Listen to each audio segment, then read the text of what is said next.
ታሪኩ የሚጀምረው ጄንግ ከተባለ አንድ በጣም ኃይለኛ የጋንግስተር መሪ አለቃ ነው። የሱ ህይወት በሀብትና በዝና የተሞላ ነበር።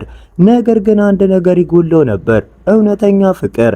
ባለቤቱ ሲሃን እሱም በጥቂቱም ቢሆን በፍጹም አትወደውም ነበር። እውነቱን ለመናገር ደግሞ ጄንግ ቢሆን ለዚህ ነገር ምንም ደንታ አልነበረውም። ምክንያቱም እሱ ይህንን ጋብቻ የፈጸመው ለፍቅር ሳይሆን ሲሃን የሃንሆ ኩባንያ ፕሬዝዳንት ብቸኛ ሴት ልጅ ስለነበረችና ይህ ዝምድና ለሱ ትልቁ የገቢ ምንጭ ስለነበር ነው። በጄንግ አንድ ትልቅ ፕሮጀክት መንገድ ላይ የአንድ አናጺ ባለሙያ ትንሽ ሱቅ እንደ እንቅፋት ሆኖ ነበር። ምክንያቱም ያ ሽማግሌ የእጅ ጥበብ ባለሙያ ቦታውን ለመልቀቅ ፍቃደኛ አልነበረም። እንደ መጥፎ ጸባዩ ጄንግ በቀጥታ የኃይል መንገድ መረጠ።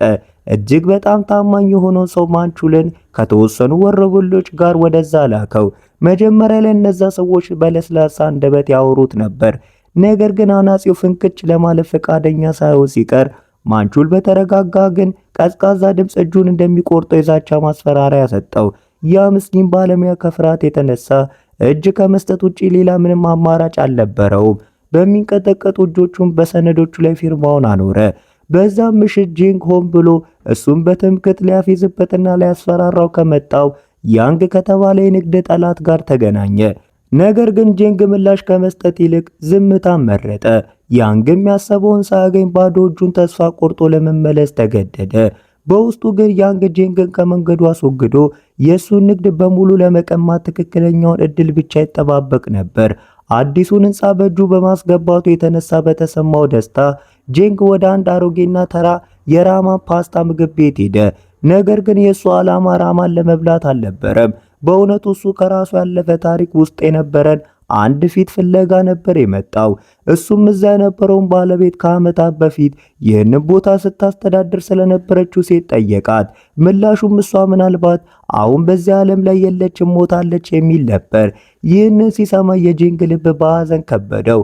የፓስታውንም አንድ ጉርሻ እንኳን ከጎሮሮ ሊወርድለት አልቻለም። ልክ በዚያው አቅራቢያ ባለ ጠረጴዛ ላይ ዶንግ የተባለ አንድ የትምህርት ቤት ልጅ ተቀምጦ ነበር። በዛን ጊዜ ለዶንግ ስልክ ተደወለለት። በድንጋጤም የገንዘብ ቦርሳው ዋሌቱ እንደጠፋበት ተረዳ።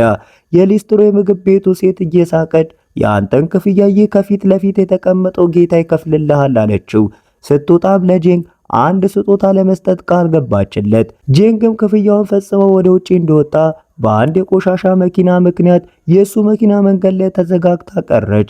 በነገሩ ተበሳጭቶ እሱ ከመኪናው ወደ ታች ወረደ። ነገር ግን እድል በሱ ላይ አንድ እንግዳ ጨዋታ አዘጋጅታ እንደነበረ ምን ያውቅ ነበር? ልክ በዛኑ ቅስፈት ያ የትምህርት ቤት ልጅ ዶንግ በአቅራቢያው ካለ የቤት ጣሪያ ጫፍ ላይ ጫማውን ለማውጣት ሲሞክር ሚዛኑን ስቶ በቀጥታ በጄንግ ላይ መጥቶ ወደቀ። ሁለቱም እዛ ባለበት ቦታ ላይ ራሳቸውን ሳቱ። የጄንግ ዓይን ሲከፈት እሱ በአንድ ሆስፒታል አልጋ ላይ የነበረ ሲሆን አንዲት ነርስ ደግሞ ልጄ እያለች ተጠራው ነበር። ጄንግ በመገረም ለመሆኑ ለምንድነው አንድን የ40 ዓመት ሰው ህፃን ልጅ ተብሎ የሚጠራው አለ። ነገር ግን ትልቁ ድንጋጤ የመጣው በፊቱ ባለው ሌላ አልጋ ላይ የራሱን የራሰ ፊት አካል በኮማ ውስጥ ወድቆ በመመልከት ጊዜ ነበር።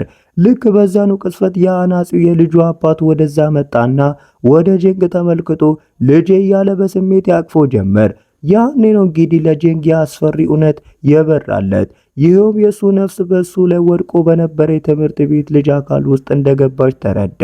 ዶክተሩ የሱን እንግዳ ጠባይ የራስ ምታት፣ የጭንቅላት ጉዳት መስሎት ከጊዜ ብዛት ሁሉንም ነገር ይስተካከላል አለው። ነገር ግን በጄንግ አእምሮ ውስጥ አሁንም አንድ ስም ብቻ ይሽከረከር ነበር። እሱም ያቺ በእርግጠኝነት ይህንን የነፍስ መቀያየሪያ ጨዋታ የተጫወተችው ሚስጥራዊቷ የምግብ ቤት ሴት ነበረች። ጄንግን በከፍተኛ ፍጥነት ወደዚያ ምግብ ቤት ፈረጠጠ። ነገር ግን እዛ አሁን ምንም አይነት ሱቅ አልነበረም። በአቅራቢያ የቆመችው አንዲት ሴት ያ ምግብ ቤት እኮ ከዓመታት በፊት ወደ ሌላ ቦታ እንደተዘዋወረ ነገረችው። ጄንግም ግን እኔ እኮ ትናንትና ራሱ እዚህ ምግብ ቤት በልቻለሁ እያለ ይጮህ ነበር። ነገር ግን ሰዎች እሱን እንደ እብድ ቆጥሮት አለፉት። በሌላ በኩል ሊያንግ ዜና ልክ እንደ በዓል ትልቅ ደስታ ነበር። ምክንያቱም የጄንግ እውነተኛ አካል አሁን ምንም ማረጋገጦት በኮማ ውስጥ ወድቋል። ለጠላቱም መንገዱ ሙሉ በሙሉ ክፍት ሆኗል። በጣም የደከመው ጄንግ ወደ ራሱ ውድና ትልቅ ቤት ተመለከተ። ነገር ግን እዛ ባለቤቱ እሱን ከመለየት ይልቅ እንደ ባዕድ ወራሪ ቆጥራው መጮህ ጀመረች። ጄንግ እሱ እኮ ባሏ እንደሆነ በሺ መንገድ ለማስረዳት ቢሞክርም እሷ ግን አንዱንም አልሰማችውም። ጩኸት አብረካም ጠባቂዎቹን ጠራች። ውጤቱም ጄንግ ለፖሊስ ተላልፎ ተሰጠ። የስርቆት ወንጀልም ክስም ተጫነበት። ከመልካም ዕድል የተነሳ ያ ሽማግሌ አናጺ የዶንግን አባት መሃል ላይ በመግባት የጭንቅላት መጎዳትን ሰበብ በማድረግ አስፈታው። ካልሆነማ ነገሩ ይበልጥ ይበላሽ ነበር። ወደ ቀድሞ አካሉ ለመመለስ ካለ ጉጉት የተነሳ ጄንግ ሆስፒታል በመሄድ ደጋግሞ ራሱን በራሱ በዛ በኮማ ውስጥ ባለው አካሉ ላይ ይወረወር ነበር። ልክ በዛን ሰዓት የሱ ታማኝ ሰው ማንቹል ወደ ውስጥ ገባ። ነገር ግን እሱ ጄንግን ያንን አለቃውን ኮማ ውስጥ የከተተው ወፍራም ልጅ አድርጎ ስላሰበው በቁጣው ወደ ውጭ አባረረው። በገዛ ሰዎቹ እንዲህ አይነቱ ውርደት ቀምሶ ጄንግ ተገዶ ከአናጺው ጋር ወደዛ ከእሱ የቅንጦት ህይወት አንጻር ምንም ወደማትባለው ትንሽ ቤቱ ለመመለስ ተገደደ። አናጺው ለልጁ ጤንነት ሲል እጅግ በጣም ብዙ ምግብ አቀረበለት። ጄንግ ይህንን አይቶ አፍንጫውን እየነቀነቀ እኔ ይህንን ያህል አልበላም አለ። ነገር ግን ከጥቂት ጊዜ በኋላ በመገረም ሲመለከት ሳህኖቹ በሙሉ ባዶ ሆኖ አገኛቸው። ያኔ ነው እንግዲህ የተገነዘበው ምንም እንኳን አእምሮ የራሱ ቢሆንም የዚህ ወፍራም ልጅ አካል ረሃብ ግን በሱ ቁጥጥር ስር እንዳልሆነ ተረዳ። በሌላ በኩል አናጺው ልጁ በራሱ ፍቃድ ከጣሪያው ላይ እንዳልዘለለ ይልቁንም አንድ ሰው ይህንን እንዲያደርግ እንዳስገደደው ሙሉ እምነት ነበረው። እውነተኛ ሚስጥርን ማወቅ ይፈልግ ነበር። በማግስቱ ጠዋት ሁለቱም ትምህርት ቤት ደረሱ። እዛም አናጺው ከርዕሰ መምህሩ ጋር በልጁ ላይ ስለተፈጸመው በደልና እንግልት ቅሬታ አቀረበ። ነገር ግን ርዕሰ መምህሩ ነገሩ ሙሉ በሙሉ አስተባበለ። ከሱ የመደባበዝ ጸባይ የተነሳ አናጺው ይህ ሰው እውነቱን እየደበቀ እንደሆነ ተረዳ። እዚህ በኩል ደግሞ በክፍል ውስጥ ዶንግ ጄንግ ልክ እንደገባ አንዳንድ ልጆች በሱ ላይ ማሾፍና መቀለድ ጀመሩ። በዚህም ጄንግ ይህ ምስኪን ልጅ እዚህ ሁል ጊዜ እንደሚበደልና ለሁሉም ሰው ቀላል ማጥቂያ ኢላማ እንደሆነ እንደነበረ ተረዳ። በምሳ ሰዓት ጄንግ የልጃገረዶች ስብስብ ዩናን የተባለችውን አንዲት ምስኪን ተማሪ በከፍተኛ ሁኔታ እያስቀየሟት እንደሆነ ተመለከተ። ምግቧን በማበላሸት እሷ ላይ ያፈሰባትም ነበር። ጄንግ ይህንን ግፍት ማየት አልቻለም። እሱ ማስቆማቸው። በዚህም ታይፎክ የተባለ አንድ ጉልበተኛ ልጅ ከሱ ጋር ሊጋደል መጣ። ነገር ግን ልክ በዛው ሰዓት አንድ መምህር በመምጣቱ ምክንያት ነገሩ ተስተካከለ፣ ሳይባረርም ቀረ። ከትምህርት ቤት በኋላ እነዛ ልጆችም ጄንግን ከቦ ሊያስፈራሩት ፈለጉ። ነገር ግን በዚህ ጊዜ ገጠማቸው ከአንድ የጋንግስተር ነፍስ ጋር ነበር። ጄንግ ያለምንም ከፍተኛ ልፋት ሁሉንም ቀጠቀጣቸው። በተረጋጋ ሁኔታም ከዛ ሄደ። ከጥቂት ጊዜ በኋላ እዛ ወረበሎች ኪምጄ የተባለ ሌላ ልጅ በመታጠቢያ ቤት ውስጥ እየደበደቡት እንደሆነ እሱንም ለማስፈራራት ደግሞ ቪዲዮ ሳይቀር እየቀረጹት እንደሆነ ተመለከተ። ጄንግ ልክ በትክክለኛው ሰዓት እዛ ደርሶ ሁሉንም መሬት ላይ ዘረራቸው። የስታይል ሾክንም ስልክ ቀማው። በዚያው ስልክ ውስጥ አንድ ቪዲዮ አገኘ። እሱም ከዶንግ ጋር የተፈጠረውን አደጋ ሙሉ እውነት በአይኑ ፊት ቁልጭ አድርጎ አሳየው። በዛ ቪዲዮ ላይ እነዛ ወሮበሎች ዩናን በአንድ አንቴና ላይ እንዳንጠለጠሏት ዶንግንም በግድግዳው ላይ ተራምዶ እንዲያድናት አስገደዱት። በግልጽም ይታይ ነበር። በዚህ ሙከራ ላይ የዶንግ ሚዛኑ ተበላሽቶ ወደ ታች ወደቀ። ይህ መውደቁንም በቀጥታ በጄንግ ላይ መጥቶ የመውደቁ እውነተኛ ምክንያት ነበር። አሁን በጄንግ ፊት ላይ ሙሉ ምስል ግልጽ ሆነ። እሱ የዚያን ስልክ ኮፒ ቅጂ በመስራት ለወሮበሎቹ አለቃ ጠንካራ ማስጠንቀቂያ ሰጠው። ይኸውም ለራስ ሰላም ስትል ከእንግዲህ በኋላ ማንንም እንዳትነካ አለው። እዚህ በኩል ደግሞ እድሉን በመጠቀም የጄንግ ባለቤት የባላም በኮማ ውስጥ መሆን በከፍተኛ ሁኔታ ለጥቅሟ እያዋለችው ነበር። ነገር ግን ያንግ የእሷን የማመንዘር ፎቶዎች በማንሳት ብላክሜል አደረጋት። ወዲያውኑ ሁለቱም ጄንግን ለማጥፋት አንድ ሆኑ። በዛች ምሽት ጄንግ ሆስፒታል በመሄድ ታማኝ ሰው ማንቹልን ስለ እውነተኛ ማንነቱ አሳመነው። እሱ እውነተኛ ጄንግ ብቻ ሊያውቃቸው የሚችላቸውን ብዙ የግል ሚስጥሮችን ነገረው። በመጨረሻ ማንቹል አለቃው በዚህ ልጅ አካል ውስጥ እንደታሰረ ለማመን ተገደደ። ማንቹል እሱ በእውነት የጄንግ ራሱን የሳተ አካል እየጠበቀ የነበረውን ያንግ እሱን እዛ ሆስፒታል ውስጥ ለማስገደል አጋጣሚውን ይፈልግ ስለነበር እንደሆነ ነገረው። ለዚህ ነበር በማግስቱ ትምህርት ቤት ውስጥ ጄንግ መጫወቻው ከወደቀባት ከአንዲት ልጃገረድ ጋር ተጋጨ። ያንን መጫወቻ ሊመልስላት ሲሞክር ጄንግ ከልጃገረዲቱ እናት ጋር ተገናኘ። እሷን ሲመለከትም ከጄንግ እግር በታች መሬት ተንቀጠቀጠች። እጅግ በጣም ደነገጠ። ምክንያቱም ያቺ ሴት ሌላ ማንም ሳትሆን ሚሴን ነበረች። እሷም ጄንግ የሀብት ጥቅም ፍለጋ ሲል ትቷት የሄደው የእሱ የመጀመሪያ ፍቅሩ ነበረች። ይህ የማይታወቅ ተራ ልጅ በስሟ ሲጠራትና ያለምንም መሸማቀቅ በቅርበት ሲያወራት ሚስን በከፍተኛ ሁኔታ ተገረመች። እሷም ተቆጥታ ከዛ አባረረችው። ነገር ግን በጄንግ ልብ ውስጥ የድሮ ትዝታዎች አገረሹ። በአእምሮ ውስጥም አንድ ጥያቄ መጣ። ሚሴን ያቺ በትምህርት ቤት የምትበደለው ልጃገረድ የዩናን እናት ከሆነች ታዲያ የእሷ አባት ማን ሊሆን ይችላል? ይህንን ጥርጣሬ ለማጥፋት ሲል ጄንግ በድብቅ ከዩናን የተወሰነ የፀጉር ዘለላ አግኝቶ የዲኤንኤ ምርመራ አደረገ። የምርመራው ውጤት ግን የእሱ ዓለም ሙሉ በሙሉ አናወጠው። ምርመራው ዩኔን የእሱ የገዛ የራሱ ልጅ መሆኗን አረጋገጠ። ያቺ በትምህርት ቤት በየቀኑ የምትዋረደው ምስኪን ልጅ የእሱ ልጅ ነበረች። ይህንን እውነት ሲያቅ የጄንግ ደም መፍላት ጀመረ። በማግስቱ እነዛ ልጃገረዶች በዩናን ላይ የስርቆት የሐሰት ክስ ሲመሰርቱባት ጄንግ ክሱን በራሱ ላይ በማድረግ ልጅቷን አተረፋት። ነገር ግን እሷ ስታለቅስ ሲያይ ቁጣው እጅግ በጣም ተናደደ።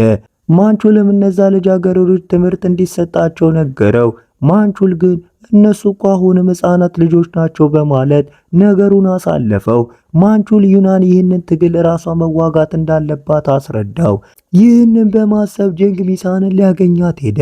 እሷ ግን በዚህ ልጅ አካል ውስጥ የድሮ ፍቅረኛዋ ነፍስ እንዳለች ጥቂት እንኳን ግምት አልነበራትም። እሱ ለሚሰን በትምህርት ቤት ያሉት ሰዎች በልጃቸው ላይ እየተፈጸመ ያለውን ግፍ እያዩ እንዳልሆነ አይናቸውን ጨፍነው እንደተቀመጡ ነገራት። ይህንን ስትሰማ ሚሴንም አቅም በማጣት ማልቀስ ጀመረች። ጄንግንም ተወቅሰው ጀመር። እሷና ልጇ ብቻቸው ምን ያህል መከራ እንደቀመሱ እሱ ምን ያህል ያውቃል እያለች አዘነች። በዛን ጊዜ ጄንግ አሁንም ሁሉንም ነገር እሱ እንደሚያስተካክል ቃል ገባላት። በሌላ በኩል የጄንግ ባለቤት አሁን ሙሉ በሙሉ ከያንግ ጋር ተባብራ ነበር። እሷም በአባቷ በፕሬዝዳንትነት ፊት የሐሰት ሰነዶችን በማቅረብ በጄንግ ላይ ትልቅ የገንዘብ ማጭበርበር ክስ ከሰሰችው። ይህ በእንዲህ እንዳለ ጄንግ ልጁን ለመጠበቅና የዚህን ደካማ ልጅ አካል ጠንካራ ለማድረግ ሙሉ በሙሉ ወሰነ። እሱ በስፖርት ቤት ጂም ውስጥ ከባድ ስልጠና መስራት ጀመረ። ሚሴንም ቢሆን ዩናን ራሷን የመከላከል ጥበብ እንድትማር ወደዛ ላከቻት።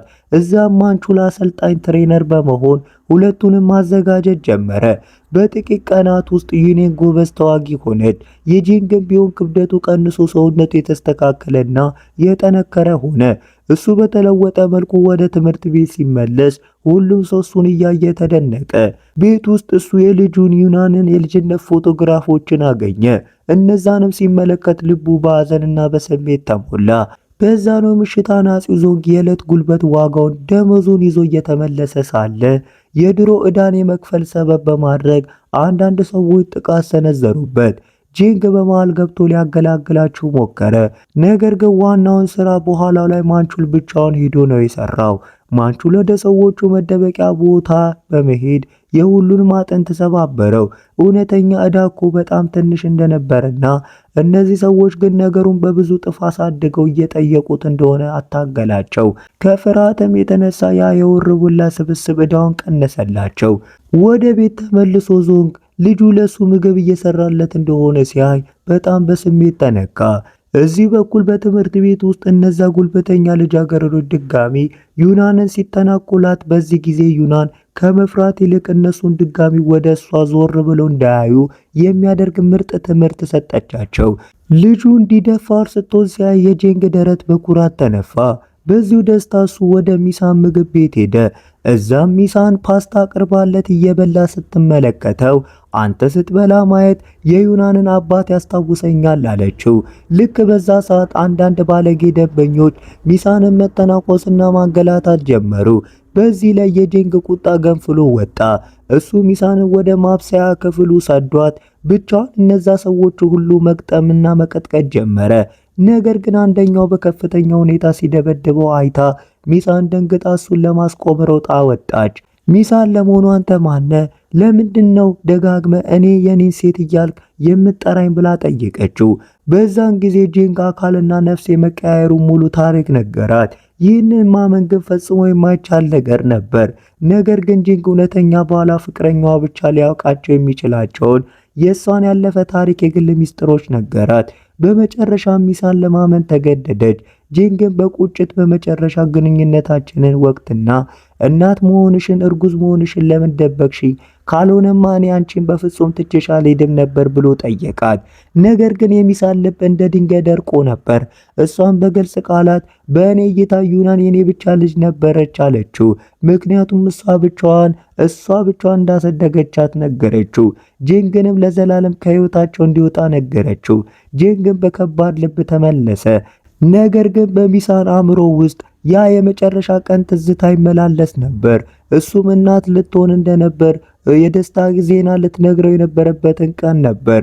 ነገር ግን ጂንግ ከሷ በፊት ቀድሞ እሷን ውድቅ በማድረግ ለሀብት ሲል የፕሬዝዳንቱን ልጅ አግብቶ ነበር። ይህም ክደትም ዛሬም ድረስ በልቧ ውስጥ እንደ ሾክ ይወጋት ነበር። በማግስቱ በትምህርት ቤት አንድ ሀብታም ልጅ ዩናንን ወደ ልደት ፓርቲው ጋበዛት።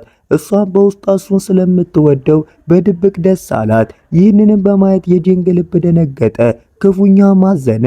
እሱም በዝምታ ተነስቶ ሄደ። በሌላ በኩል እሱ ለሚሳን እንድትገናኘው መልእክት ላከላት።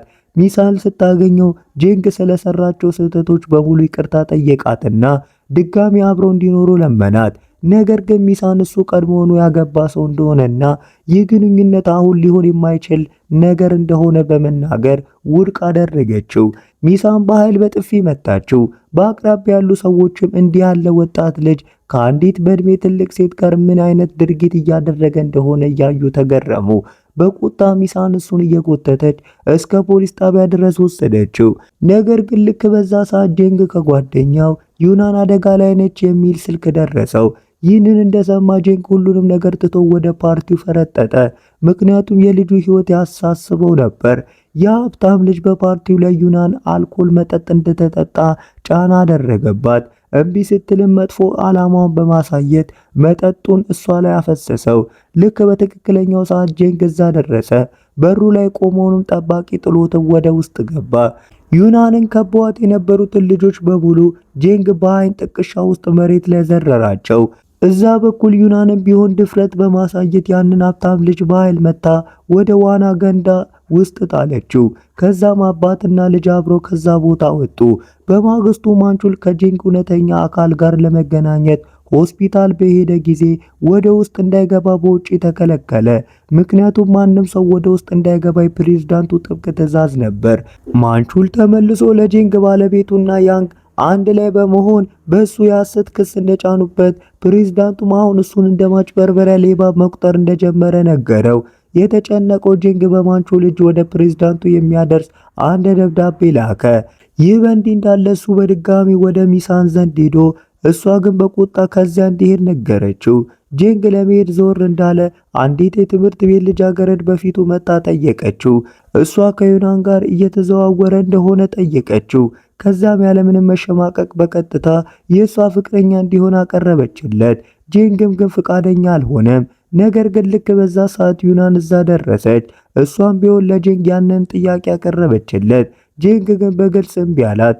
ወደ ቤት ሄዳ ዩናን ለእናቷ ዶንግን ጂንግን ፍቅረኛዋ ማድረግ እንደምትፈልግ ስትነግራት ሚሳን በከፍተኛ ሁኔታ ደነገጠች። ምክንያቱም እሷ በዛ አካል ውስጥ በእውነቱ የማን ነፍስ እንዳለ ታውቅ ነበር። ሚሳን ለዩናን በጥብቅ ከእርሱ ርቃ እንድትቀመጥ ነገረቻት። በማግስቱ ደግሞ ትምህርት ቤት በመሄድ ልጅ ያንተ ላይ እንድታብድ እንድትወደ የምታደርጋት ምን ሰራ በማለት ከጂንግ ጋር ተጣላች።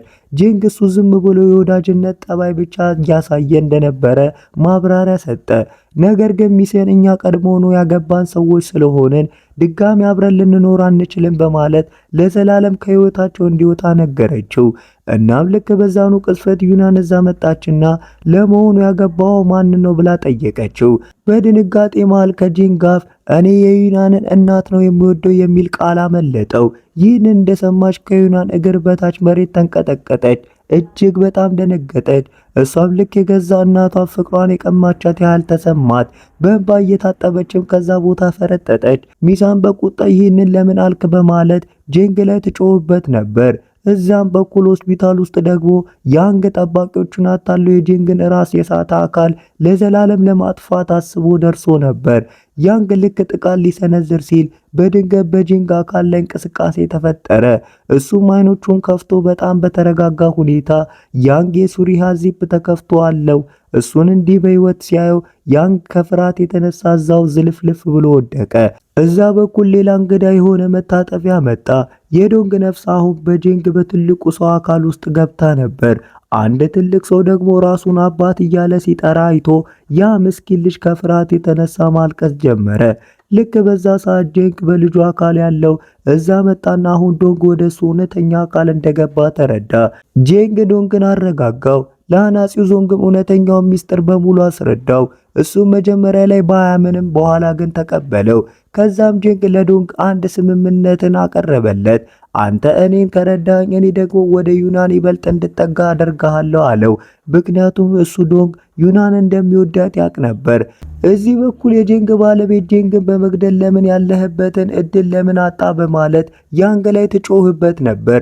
ልክ በዛ ሰዓት ከያንግ ሰዎች አንዱ መጥቶ የጄንግን መደበቂያ ቦታ እንዳገኙ ዜና በሰረላቸው። ጄንግ አንድ ጊዜ ድጋሚ ወደ ሚሳን ዘንድ ሄደ። ነገር ግን በዚህ ጊዜ ዶንግ በትልቁ አካል ያለው አብሮት ይዞት ሄዶ ነበር። ዶንግ እየመጣ ዶንግ የጄንግን አካል መስሎ በትልቁ አካል ሆኖ ለሚሳን አሁን ነፍሳችን ወደ የራሳችን እውነተኛ አካል ተመልሳለች በማለት ዋሻት። ይቅርታም ይጠይቃት ጀመር። ልክ በዛ ሰዓት ያንግ ከወረበላ ሰዎቹ ጋር በድንገት እዛ ደረሰ። እሱንም ሲያዩ ዶንግ ከፍርሃት የተነሳ ተረበሸ። ሚሰንም በአንድ ቅጽበት ውስጥ ሙሉን ሁኔታ ተረዳት። ጄንግ በልጁ አካል ያለው ወዲያውኑ ዶንግና ሚሰን ወደ ማብሰያ ክፍሉ ወጥ ቤት በሰላም ሰደዳቸው። እሱ ራሱን ግን ውጪ ቀርቶ ወረበሎቹን ለመጋፈጥ ቆረጠ። ያንግ እሱን ዝም ብሎ ተራ የትምህርት ቤት ልጅ አድርጎ በመቁጠር አናደደው። ነገር ግን ጄንግ በአይን ጥቅሻ ውስጥ ጥቃት ሰንዝረው የመጡትን ሰዎች በሙሉ መሬት ላይ ዘረራቸው። በነገሩ የተናደደው ያንግ የእሱን እጅግ በጣም ጠንካራ ተዋጊ ወደ ሜዳ ወጣው። ከከባድ ፍልሚያ በኋላ ግን ጄንግ እሱንም አሸነፈው። ልክ በዛው ሰዓት ያንግ ከጀርባ በኩል ጥቃት በመሰንዘር በጄንግ አንገት ላይ ቢላ አኖረበት። መሳሪያውንም እንዲጥል ነገረው።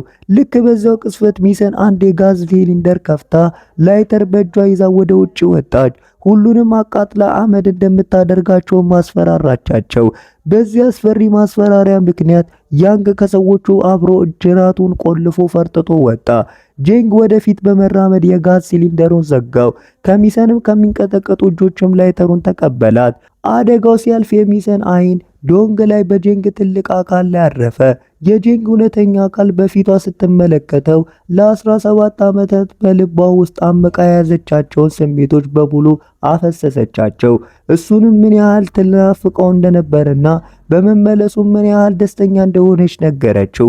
እሱንም አቅፋ ቀረች። በዛን ጊዜ ነው እንግዲህ ጄንግ ሚሰን ዛሬም ድረስ እሱን ያንኑ ያህል እንደምትወደው የተረዳው። በሌላ በኩል ፕሬዝዳንቱ ልጁን ጠራት። ምክንያቱም ጄንግ በላከው በዛ ደብዳቤ አማካኝነት የልጁን ህገወጥ ግንኙነት ፍንጭ አግኝቶ ነበር። በእውነቱ ፕሬዝዳንቱ ጄንግ ምንም አይነት ማጭበርበሪያ እንዳልሰራ ያቅ ነበር። ምክንያቱም ያ ደብዳቤ ከተጻፈው ከአደጋው በፊት የነበረ ሲሆን የጽህፈት ምርመራው ደብዳቤ የጄንግ ራሱ መሆኑን አረጋግጦ ነበር።